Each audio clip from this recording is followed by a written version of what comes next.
Hey everybody, welcome to what I believe is day 49 of my mental health journey.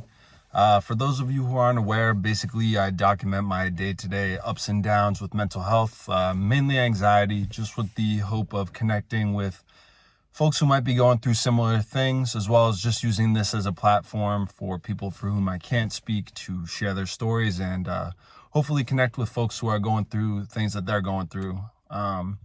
I'll keep this one brief today. I know that I haven't been making too many videos and whatnot. And I'm just going to preface this video with the fact that, it might sound like it took a lot for me to make this video or whatnot. But honestly, this feels pretty liberating and I don't feel like weird or anything making it. So I'm just going to get straight to it. So I've kind of alluded to the fact that I lost a lot of weight like 2018 going into 2019 and I did the keto diet and I was doing like intermittent fasting and stuff like that, and I ended up having a seizure because of it, because I was essentially starving myself, but I was still like drinking and stuff like that. Just pretty unhealthy way of living. And I figured after my first seizure that everything was, I went through hell. Like I had to get shoulder surgery because I dislocated my shoulder. I couldn't drive for like 6 months because I had a seizure, this, that, and the other thing. And kind of told myself like, oh yeah, like there's no way that anything could ever happen afterwards. But I'm just gonna be honest, like, I don't do the keto diet anymore, but I still like was in denial of the fact that I had a lot of bad habits that I still retained. I refuse to let myself eat before like noon, for example. Like I haven't eaten breakfast. I hadn't like up until the past like couple of days, maybe a couple of times here and then. Like I didn't eat breakfast for like 2 years, simply because I was super obsessive about doing intermittent fasting. I was just so afraid of gaining the weight that I had gained like right after college, and it became like, I wouldn't say like a full-blown eating disorder, but when I think about it, like it was pretty much an eating disorder. And I was going to have like a family dinner with my my immediate family, like my sister and my parents, to celebrate my birthday. There was like a little COVID scare. I got tested twice. I don't have it. But basically, my birthday was on November 15th, which was a Sunday. And I wasn't able to celebrate with them because I still had to wait on some results. So we were planning on doing like a dinner on Friday. And long story short, I did my typical thing. I didn't eat breakfast, drank a lot of coffee. So I was super dehydrated, because I use that as an appetite suppressant, which is, when you think about it, it's super obvious. Like this is not a healthy way to be, what have you. But, around 11 o'clock, started feeling like a little like, whoa, what the heck? And I end up waking up or snapping out of something, which I think was a seizure. I'm not sure if it was a seizure or if I just fainted. But long story short, I lost consciousness. I smashed my head against my desk. I split my face open. You can kind of see right here. I got stitches here, and then here. Ended up getting 15 stitches. Spent like 7-8 hours in the ER. Just kicking myself the whole time. Like, why the fuck did I allow myself to get into this predicament? I thought I learned the first time. And I became very apparent that I still had a lot of long-standing stuff that I hadn't addressed. I was in denial that I was still doing stuff that was not healthy. Like, it's not healthy to obsess. And like, there'd be times, like, for example, where I'd be starving, like so hungry, but I'd be like, if it's not exactly 12 p.m., like 11:59, like even, I'm making a sandwich and I'm putting peanut butter on the bread and I can't even eat the peanut butter residue off of the knife until it's 12. And if I do it at 11:59, God forbid, it's a huge problem.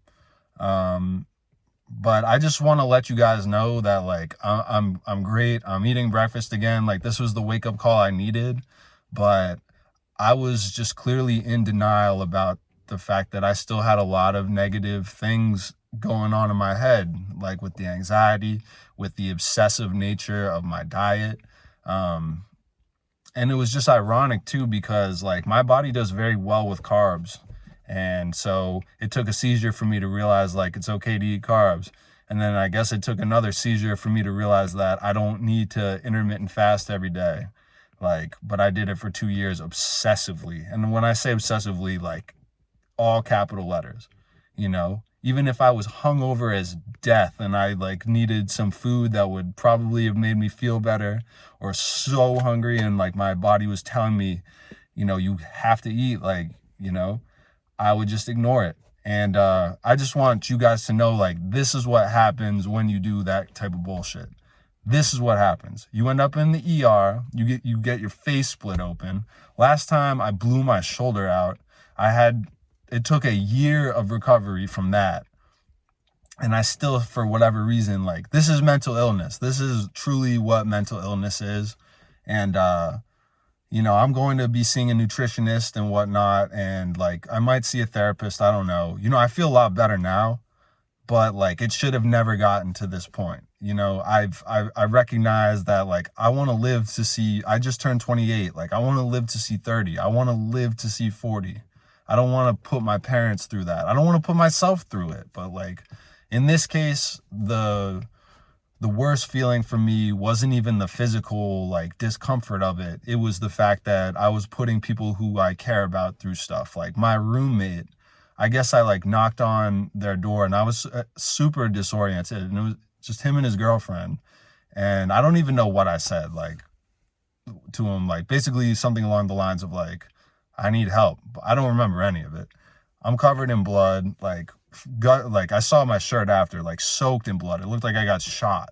And this is all because I was thinking that I couldn't eat until 12 because I was going to have a big dinner for my birthday. And, God forbid I have more than one meal, or that I can't work out and, turn those calories into muscle or something. I was just so obsessed about the bottom line. And that was that I want to be as skinny as possible. Even though like I'm an athletic build, like I'm 6'2" and athletically built, I shouldn't be starving myself. And that's what I was doing. I was starving myself. I was hurting myself every day, mentally and physically, by not allowing myself to have the nutrition I need to be the best version of myself.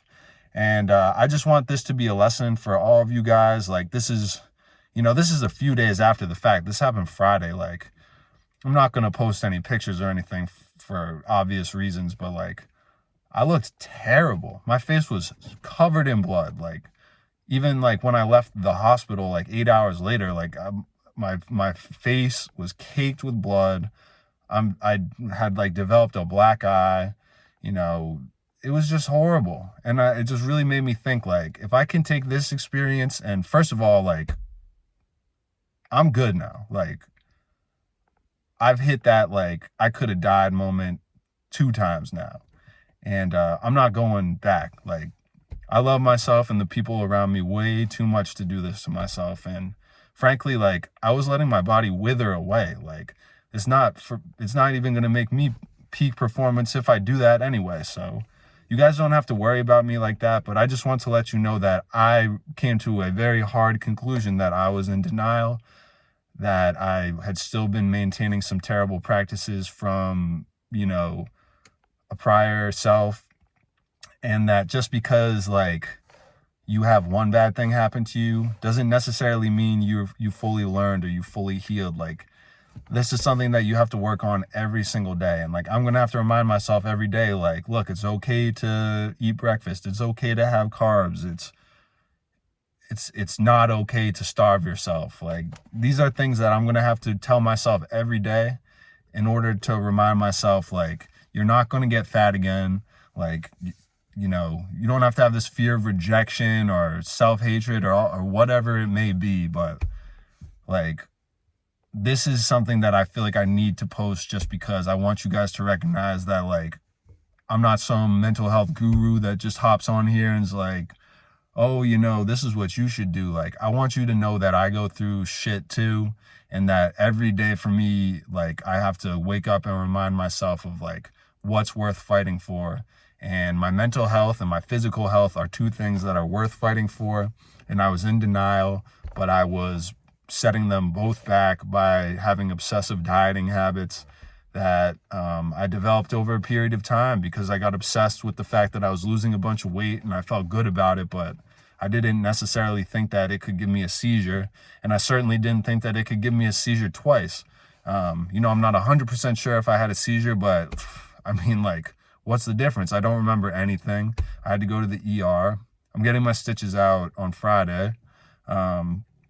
But like, I'm gonna go see a nutritionist. Like, I have to talk to a neurologist again. Like, there's just so much shit that I have to do now that I didn't like anticipate having to do this week, on top of having like a COVID scare. And like, it's just like I caused this problem for myself because I didn't allow myself to think about my behavior and be critical about it. You know, like, it's sometimes like you just have to understand, like, even if you have the best of intentions, my intentions are to be lean, to be fit, to look my best, but sometimes the methods by which you go about them are dead wrong. And for me, like, as you can clearly see, my methodology was all out of whack. From now on, like, I'm eating carbs, I'm eating breakfast, I'm making sure that I get the nutrition I need. I'm not going to be drinking coffee to suppress my appetite and simultaneously make myself super dehydrated. I was just doing everything wrong, and it took like something this drastic for me to figure that out, when, I mean, it already happened once. I'm just thankful that I didn't blow my shoulder out again. I'm thankful that, you know, I don't know if I got a concussion, but I'm thankful that I didn't get, like, you know, a broken nose or something like that. Like, there's so many things for me to be thankful for that I just can't allow myself to be in this predicament again. And if I can take this experience and just help at least one person with this, then that's all I care about doing. So I love you guys. Don't be afraid for me. Like, trust me, this was what I needed to have happen, unfortunately. But I'm taking this and I'm really running with it. I'm going to make sure that I see help, like professional help, both at the nutrition level and at the mental health level. I'm eating breakfast now. I'm eating a much more varied diet. I'm eating much more calories now. I'm working out to maximize my body with those calories. Like, there's going to be a much better version of myself, mentally and physically and spiritually. So no need to worry about that. But if anybody is going through something similar, obviously you don't need to comment on this. Feel free to reach out to me. I'm not a professional, but I've certainly been through some trials and tribulations as far as body dysmorphia, mental health in general, anxiety, eating disorders to at least a, you know, lesser degree.